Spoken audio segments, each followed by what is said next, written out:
To essentially force people to believe something under the threat of eternal torture is unbelievably manipulative and downright dangerous to people's mental health.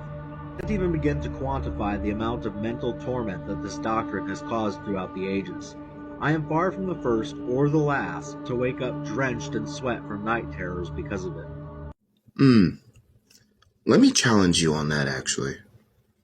So, I don't want to invalidate your experience and the experiences of others. You've chosen to open up a little bit about what you've been through, you would say, as a result of this doctrine.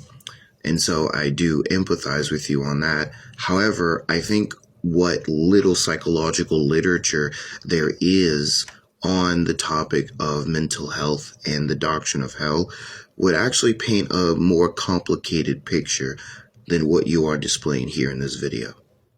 So I did research on the belief in hell and psychology, and so I'm going to put some of that information here up on the screen, just the positive stuff at first, to see that it's actually a little more complicated than this video would make it out to be. However, I think there are also some negatives, so I'm going to put those up on the screen as well. You'll be able to see those, and those are actually really interesting, and one in particular seems really interesting to me.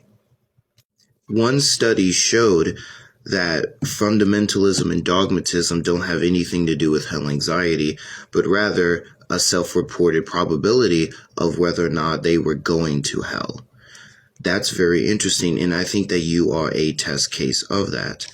You were taught a very harsh view of hell, and on top of that, because of your sexual orientation, you believed that you were going there.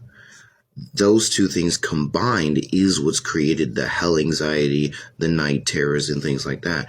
But I would submit to you that if either one of those two things weren't the case, you would not have suffered from hell anxiety like a lot of people don't, or at least to a lesser extent than what you did.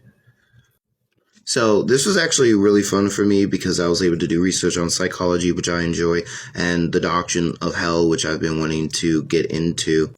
But I wanted to make a video talking about hell and psychology before I talk about the final thing, which is hell and philosophy. Does your attack on the belief in hell, the idea it makes God unjust, work? And that is what we're going to be talking about in the last video.